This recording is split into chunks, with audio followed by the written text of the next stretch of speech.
The diner was nearly empty at 2 a.m. Just the hum of the old jukebox playing Frank Sinatra and the sizzle of the grill in the back. Rain hammered against the windows, turning the neon signs outside into blurry streaks of red and blue.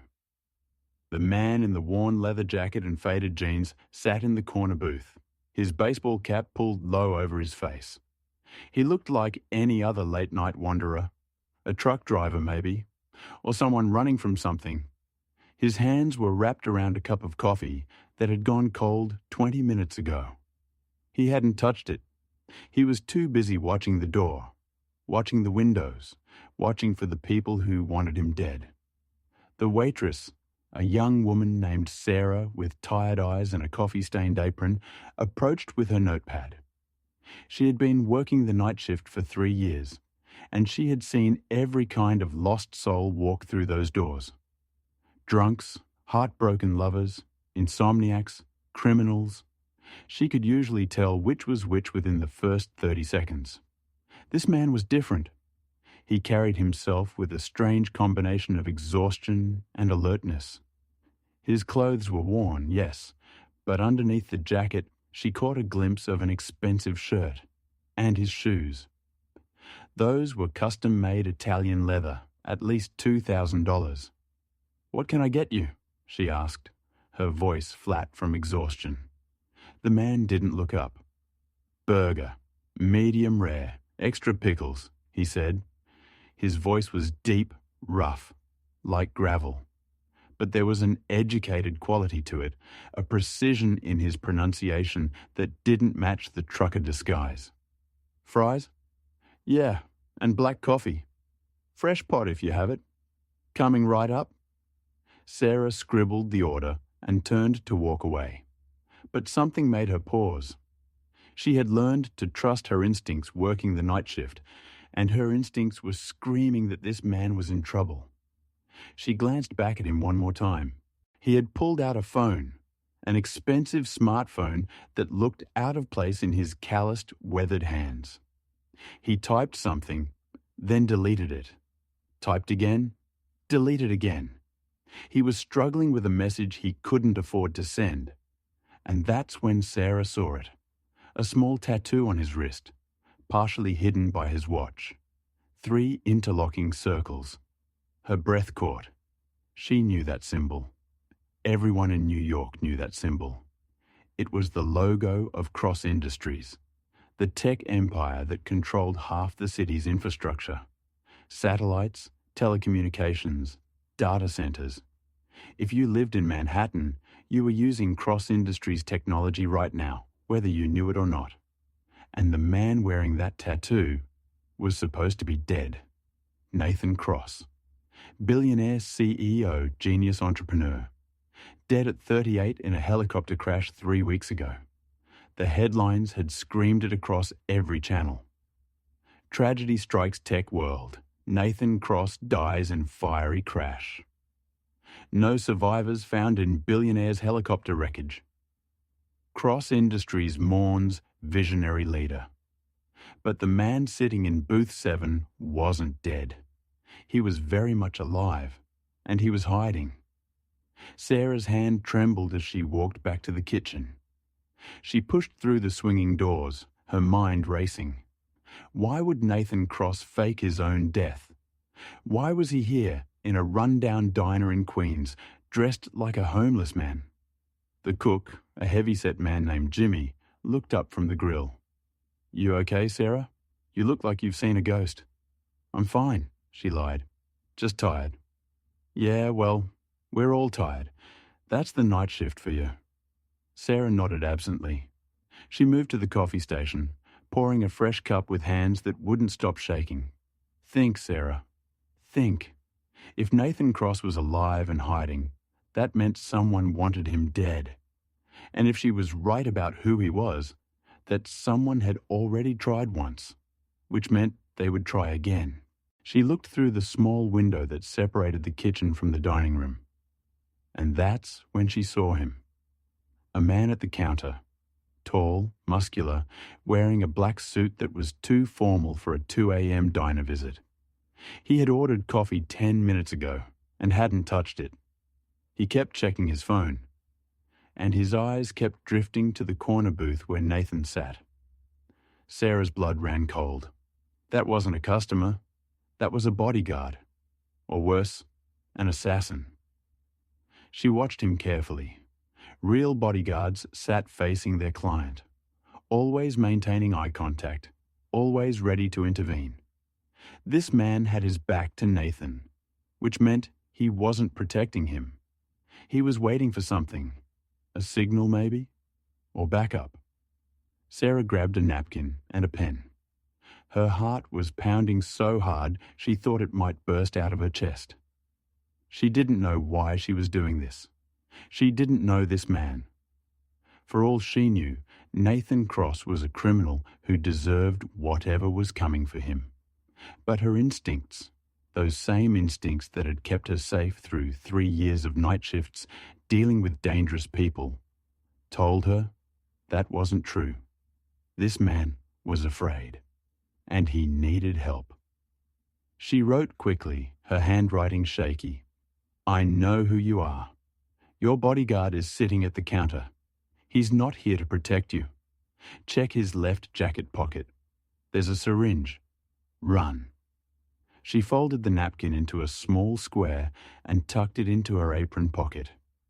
Then she grabbed the burger that Jimmy had just finished and placed it on a plate with fries. Her hands were still shaking as she carried the food out to Nathan's booth. "Burger, medium rare, extra pickles," she said, her voice surprisingly steady. She placed the plate in front of him, and as she did, she slipped the folded napkin underneath. "Enjoy." Nathan Cross looked up for the first time. His eyes met hers, and Sarah felt a jolt of recognition. She had seen those eyes before, in magazines, on billboards, in news reports. They were sharp, intelligent, the color of storm clouds. The eyes of a man who had built an empire from nothing. He noticed the napkin immediately. She saw the way his gaze flicked down to it, then back to her face. He was analyzing her, trying to figure out if this was a trap. Sarah forced herself to remain calm. She gave him the smallest nod, then turned and walked away, her heart hammering against her ribs. Back in the kitchen, she busied herself wiping down the prep station, but her eyes kept darting to the dining room through the window.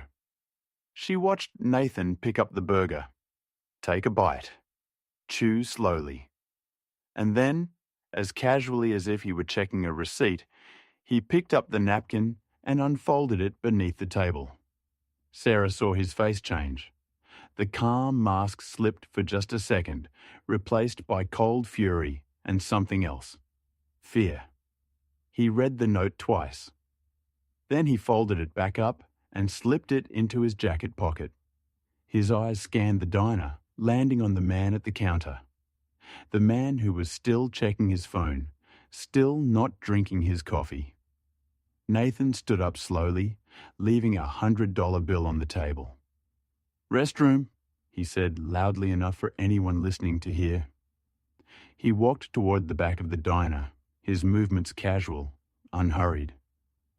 But Sarah could see the tension in his shoulders, the way his hand stayed close to his jacket, where he probably had a weapon hidden. The man at the counter immediately tensed. His hand moved toward his jacket. And that's when Sarah knew. She had been right. That man wasn't a bodyguard. He was there to kill Nathan, and she had just interfered in an assassination. "What are you doing, Sarah?" she thought to herself. "This isn't your problem. Walk away. Go back to your tables. Let whatever happens happen." But she couldn't, because despite everything, despite the danger, despite the absolute insanity of what she was doing, she couldn't let an innocent man die. Not on her watch. Sarah grabbed the coffee pot, the fresh one she had just brewed. She took a deep breath, steadying her nerves. Then she walked out of the kitchen with the brightest, most innocent smile she could muster. "Refill?" she asked the man at the counter, her voice cheerful and oblivious. The man barely glanced at her. No. His eyes were locked on the hallway where Nathan had disappeared. You sure? It's fresh. I just made it. Colombian blend. Really good. She leaned forward, pretending to reach for his untouched cup. I said no. The man's hand was inside his jacket now, gripping something. Sarah could see the outline of it. A gun. Do it now, or you'll lose your nerve. Sarah tripped. It was a performance worthy of an Academy Award. Her foot caught on the edge of the stool, her body lurched forward, and the entire pot of scalding coffee spilled directly into the man's lap. He jumped up with a roar, cursing violently in what sounded like Russian. "Oh my God," Sarah shrieked, grabbing napkins from the dispenser. "I'm so sorry, I'm so sorry." She made a show of trying to help, patting at his suit with napkins, all while making sure to create as much chaos and noise as possible. In the commotion, Nathan slipped out the back exit. Sarah saw him through the kitchen window, moving fast but not running, disappearing into the rainy night. By the time the man realized what had happened, Nathan was gone. The assassin shoved Sarah aside hard enough that she stumbled into the counter. Pain shot through her ribs, but she didn't cry out. She had bought Nathan 30 seconds, maybe a minute. 30 seconds was enough. The man lunged toward the back door, pulling out his gun. Sarah's eyes widened. She opened her mouth to scream, but before she could, Jimmy the cook tackled the guy from behind. "Not in my kitchen, you don't," Jimmy growled, wrestling the gun away. The assassin threw Jimmy off with brutal efficiency, but it cost him another 10 seconds. He burst through the back door into the alley.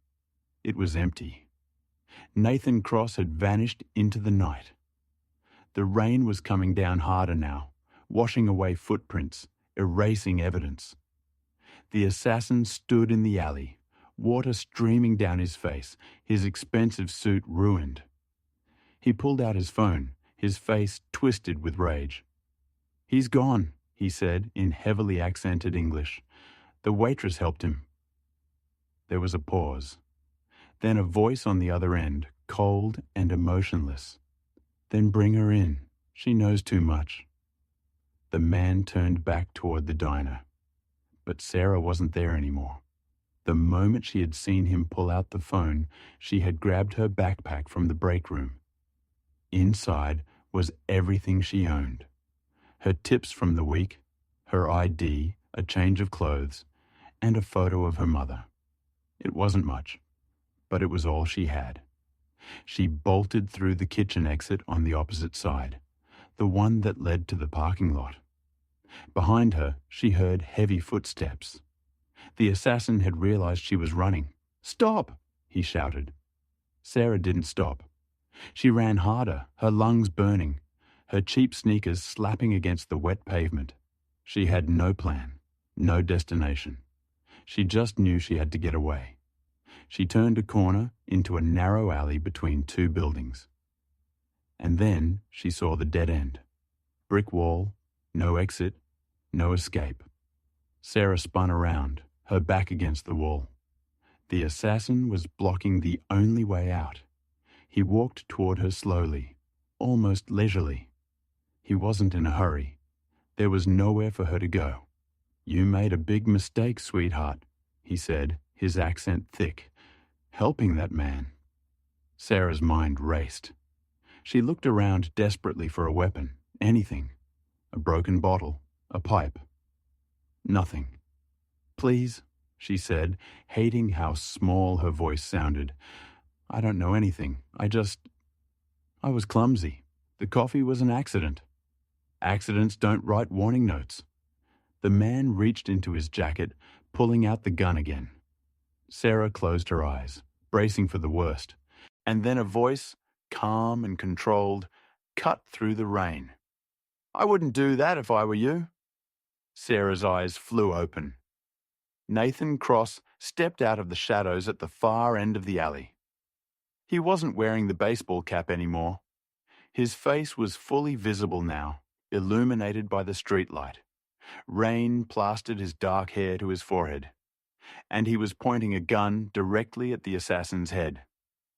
"Mr. Cross," the assassin said, his hand freezing mid-draw, "you're supposed to be dead." "Clearly I'm not." Nathan's voice was ice. "Your employer is going to be very disappointed. He'll be more disappointed if I come back empty-handed." "You're not going back at all." Nathan took a step closer. "Drop the weapon. Now." The assassin hesitated. He was calculating his odds. Could he draw and fire before Nathan pulled the trigger? Could he use Sarah as a human shield? Nathan saw the calculation happening. "Don't," he warned. "I'm a very good shot, and I'm not feeling particularly merciful tonight." The assassin's hand moved. Nathan fired. The shot was deafening in the narrow alley. The bullet hit the assassin's gun, sending it clattering to the ground. The man yelped, clutching his hand. "Next one goes through your skull," Nathan said. "Who sent you?" The assassin said nothing. "Was it Marcus Reeves?" At the name, the assassin's eyes flickered. Confirmation. Nathan's jaw tightened. "I thought so. Here's what's going to happen. You're going to walk away. You're going to tell Marcus that I'm dead, just like he planned.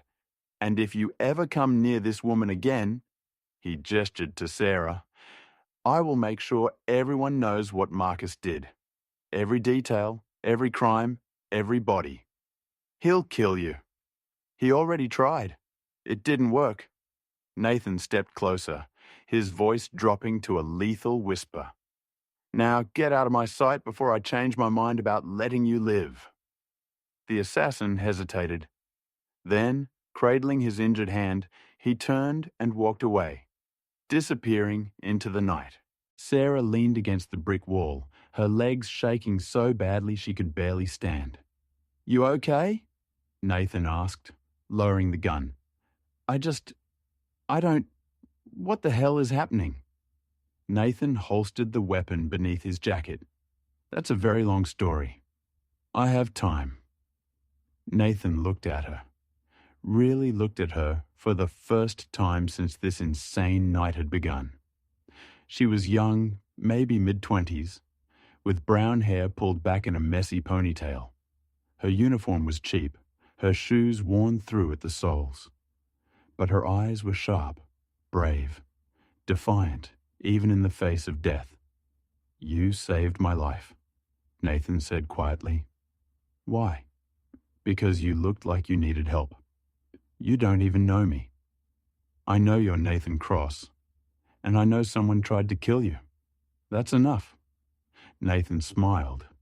It was the first genuine smile he'd had in weeks. "What's your name?" "Sarah. Sarah Mitchell." "Well, Sarah Mitchell, you just made yourself a target. Marcus Reeves doesn't leave loose ends." Sarah's face went pale. "What does that mean?" "It means you can't go home. You can't go back to your life. Not until I fix this." "Fix what?" "Everything." Nathan pulled out his phone. He made a call. "Dimitri, I need a safe house and a laptop. I'm bringing a guest." He hung up and looked at Sarah. "Come with me. I'll explain everything, but we need to move. Now." Sarah hesitated. Every instinct told her to run, to go to the police, to do anything except trust a man who was supposed to be dead. But something in his eyes stopped her. He wasn't lying. He was genuinely trying to protect her. "Okay," she said, "but you better have a damn good explanation." Nathan's smile widened.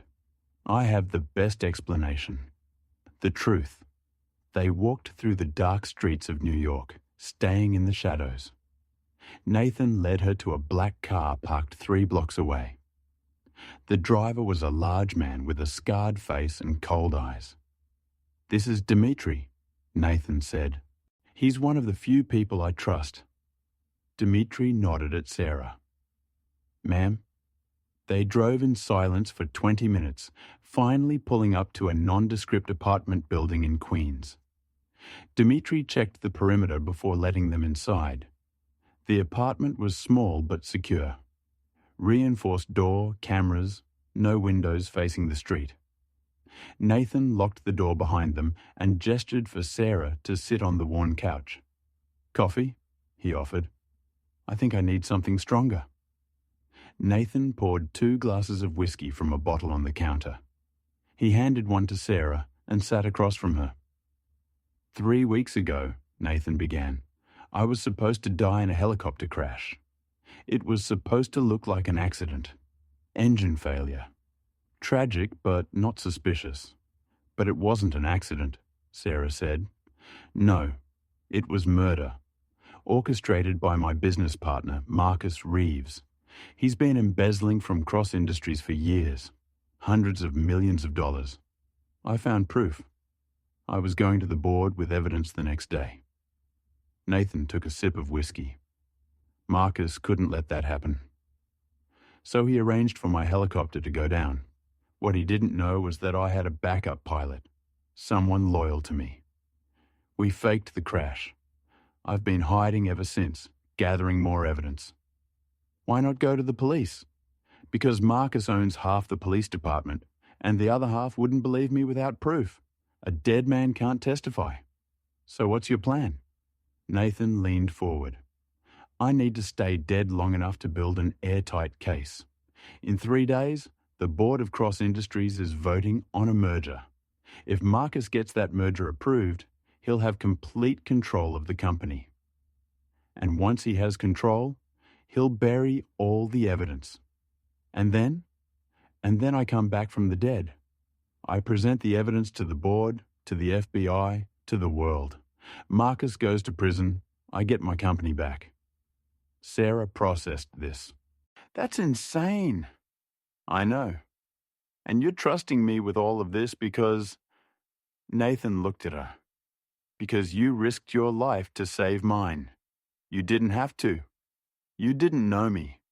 But you did it anyway.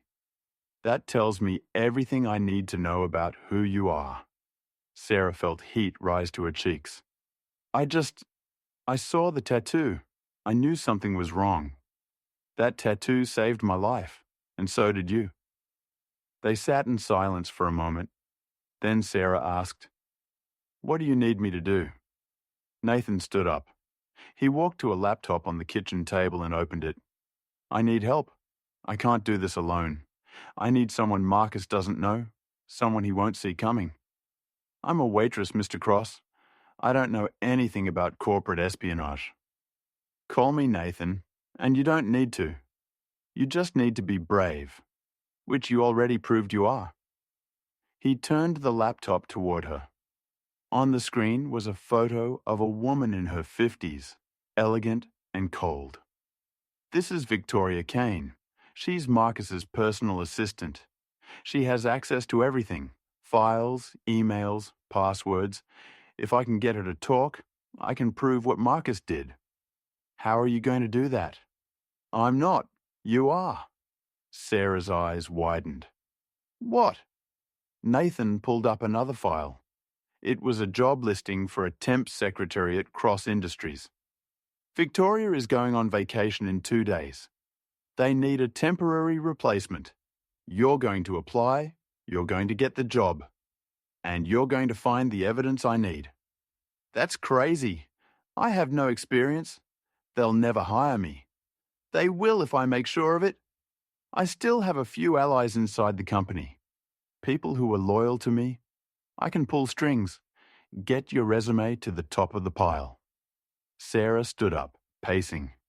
This is insane. I could get arrested or killed. I won't let that happen. You can't promise that. Nathan walked over to her. He placed his hands on her shoulders, forcing her to look at him. Sarah, I know I'm asking a lot. I know you didn't ask for any of this. But Marcus Reeves is a monster. He's stolen from thousands of employees, ruined lives, destroyed families. If he gets away with this, he'll keep doing it. More people will suffer. Sarah looked into his eyes. She saw desperation there, but also determination. "Why me?" she whispered. "Because you're the only one I can trust, and because I think you're stronger than you know." Sarah took a deep breath. Then she nodded.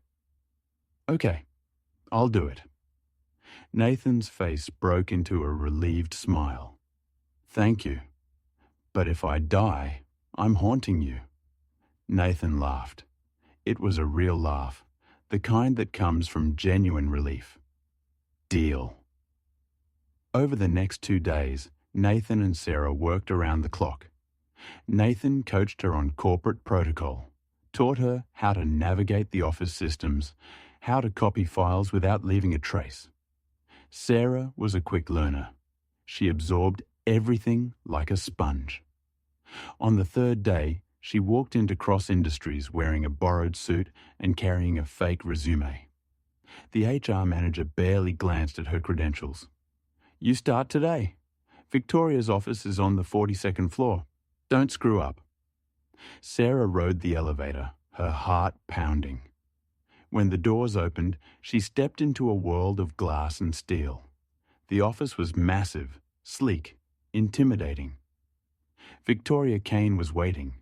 She was even colder in person. "You're the temp?" "Yes, ma'am. Sarah Mitchell." "I don't have time to train you. Figure it out. My files are organized alphabetically. Answer the phone, schedule meetings, don't touch anything you don't need to." "Understood." Victoria grabbed her purse. "I'll be back in a week. Try not to burn the place down." She left. Sarah was alone. She sat down at the desk and opened the computer. It was password protected. But Nathan had prepared for this. She pulled out a small USB drive he had given her. "This will bypass the password," he had said. "But you'll only have 20 minutes before the system logs the intrusion. Find what you need and get out." Sarah plugged in the drive. The screen flickered. Then it unlocked.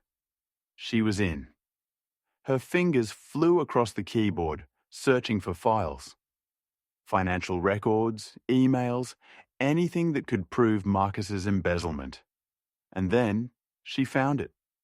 A folder labeled Project Phoenix. She opened it. Inside were years of transactions. Money funneled through shell companies, fake invoices, offshore accounts. It was everything Nathan needed. Sarah copied the files onto a second USB drive. 15 minutes. The office door opened.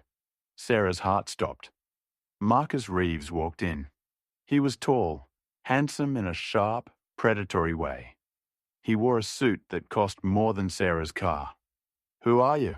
he asked, his voice smooth but dangerous. "Sarah Mitchell. I'm the temp. Victoria is on vacation." Marcus studied her. His eyes were calculating, searching for any sign of deception. "I don't remember approving a temp." "HR sent me. I can call them if you'd like to confirm." Marcus waved a hand dismissively. "No, just stay out of my way." He walked to Victoria's filing cabinet and pulled out a folder. As he turned to leave, his eyes landed on the computer screen. Sarah had minimized the files, but not fast enough. Marcus stepped closer. "What are you working on?" "Just organizing emails. Victoria said her inbox was a mess." Marcus reached for the mouse. Sarah's hand shot out, blocking him. "I'm sorry, sir, but Victoria said no one touches her computer. Strict orders." Marcus's jaw tightened.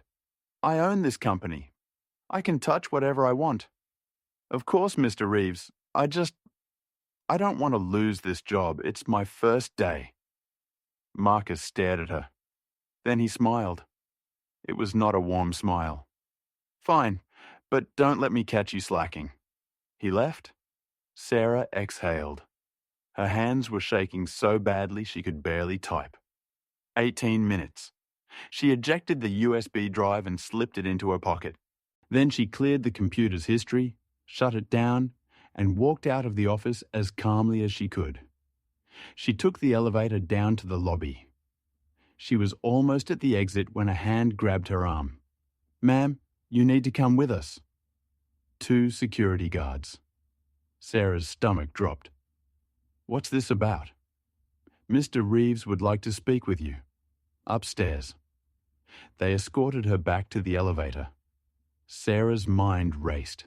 They knew. Somehow, they knew. The elevator doors opened on the 50th floor.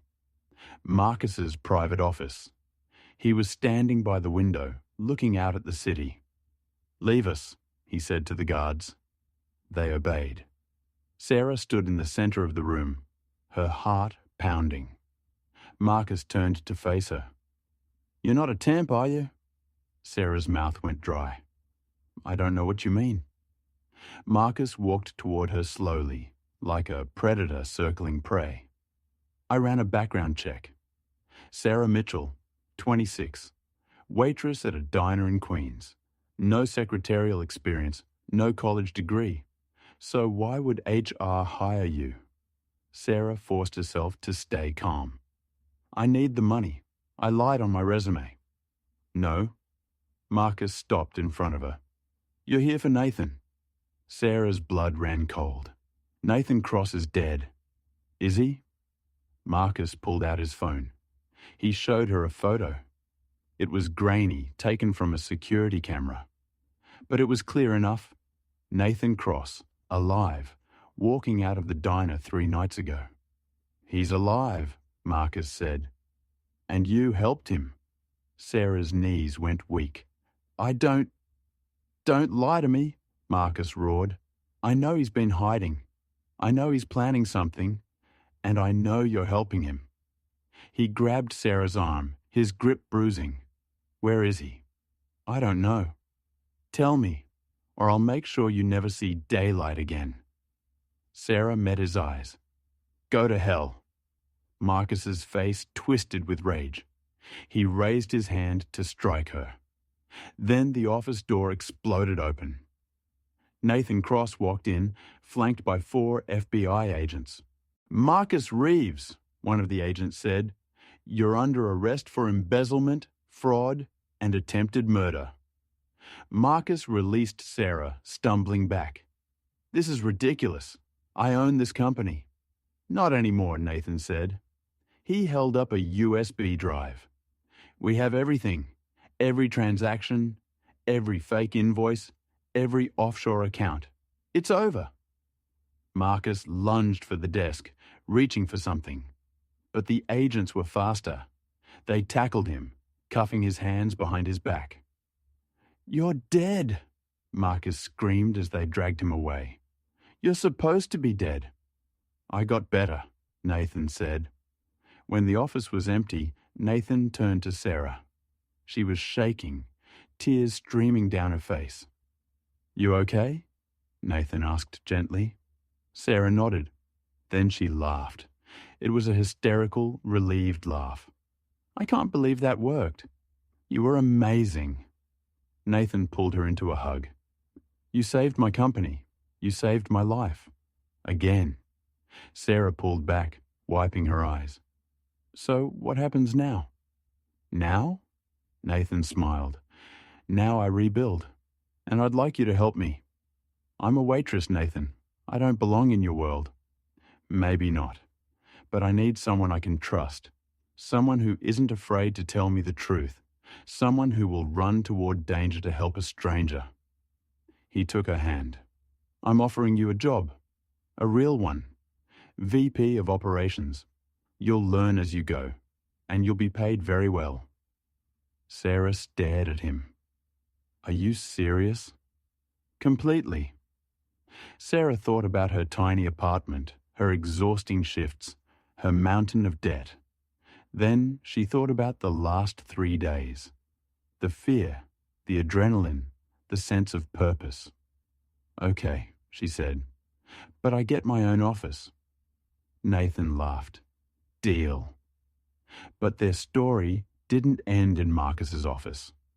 2 weeks after Marcus's arrest, Sarah was working late when Nathan burst into her temporary office in the HR department. His face was pale. We have a problem. Sarah looked up from her laptop. What kind of problem? Marcus made bail. And he's disappeared. Sarah's stomach dropped. How is that possible? The charges? His lawyers found a technicality. He's out. And according to Dimitri's sources, he's planning something. Nathan paced the small room. He's not going to let this go. He's going to come after us. The FBI can't protect us 24/7, and Marcus has resources. Money he hid, contacts we don't know about. Nathan stopped pacing and looked at her. I need you to disappear for a while. Somewhere safe. Absolutely not. Sarah stood up.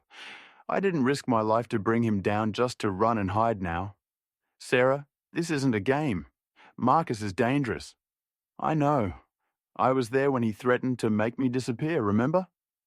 She walked around the desk. We finished this together, Nathan, like we started it. Nathan opened his mouth to argue, then closed it. He knew that look in her eyes. Determination. The same look she'd had when she slipped him that note. Fine, he said, but we do this smart. No more solo missions. We stick together. Agreed. That night, they relocated to a secure penthouse Nathan owned under a shell company.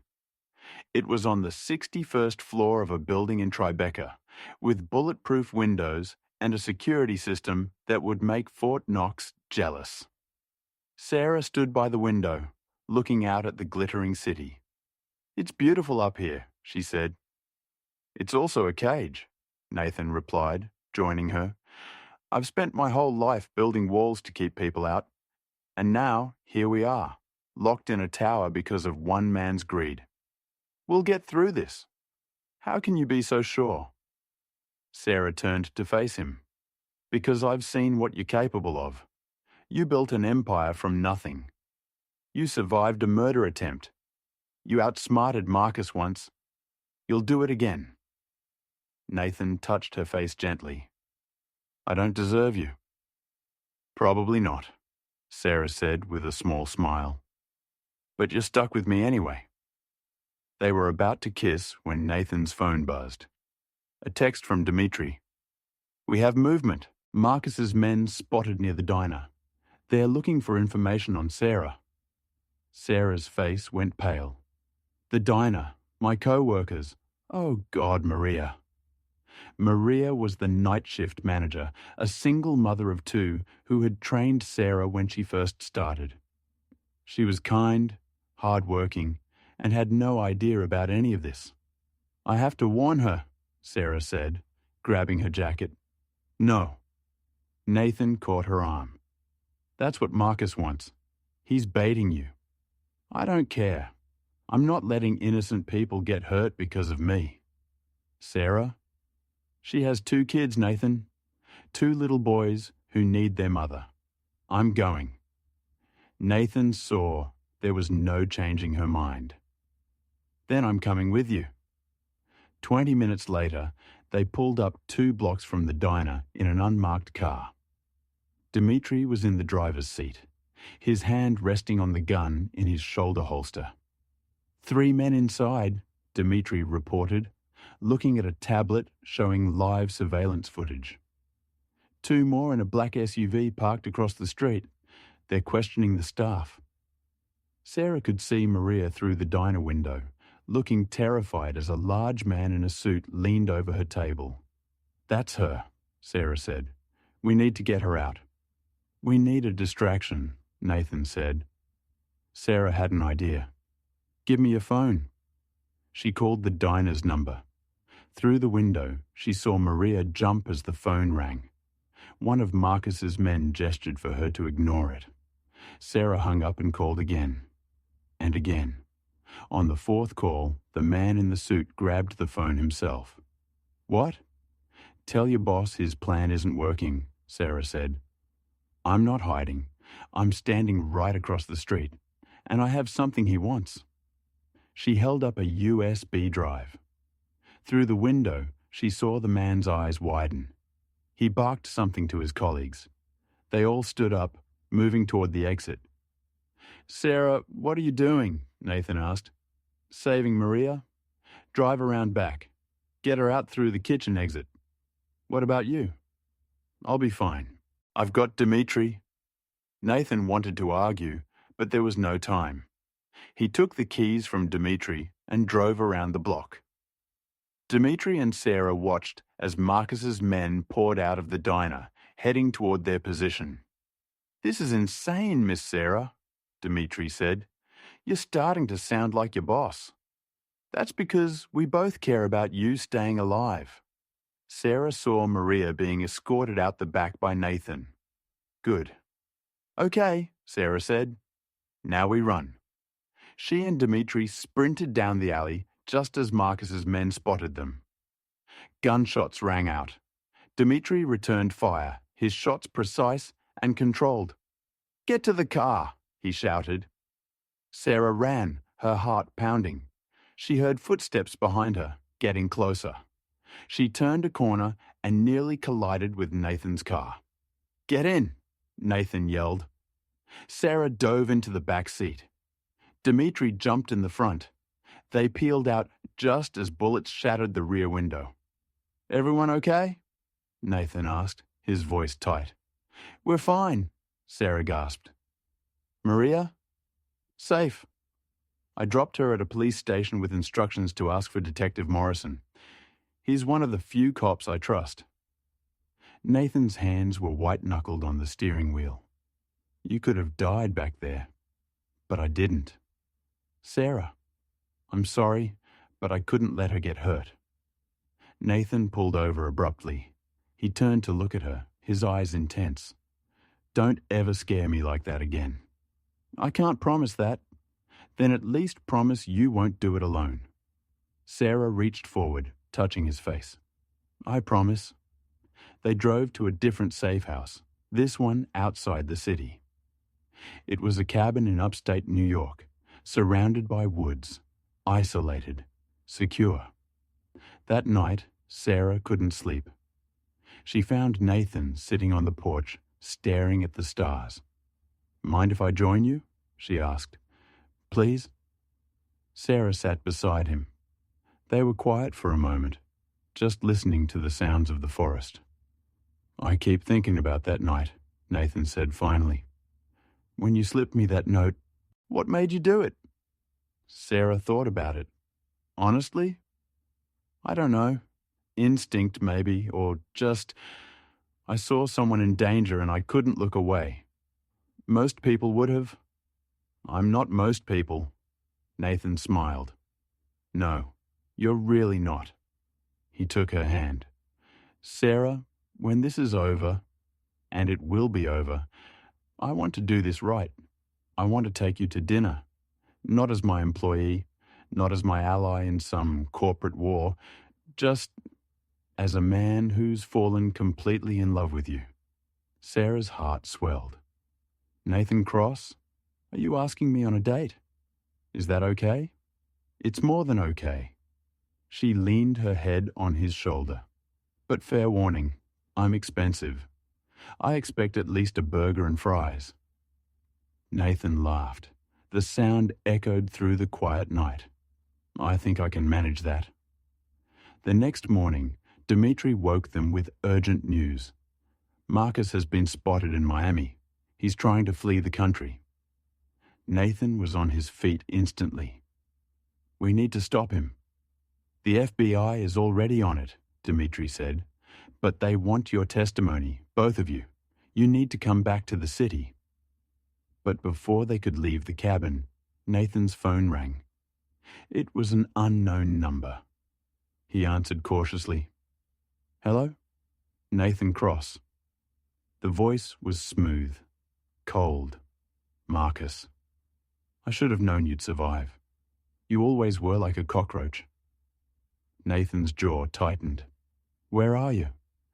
"Somewhere your FBI friends will never find me. But that's not why I'm calling. I'm calling to make you a deal. I don't make deals with people who try to kill me, not even to save Miss Mitchell's life." Sarah's blood ran cold. Nathan's eyes met hers. What are you talking about? Did you really think I only had men at the diner? I've had people watching your safe houses for days.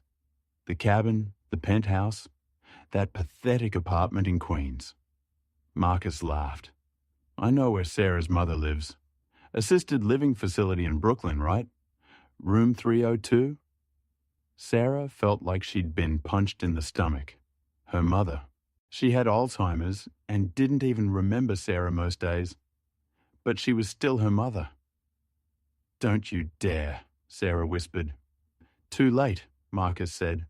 My men are there now, and unless you do exactly what I say, they're going to make her disappearance very painful. You bastard, Nathan growled. What do you want?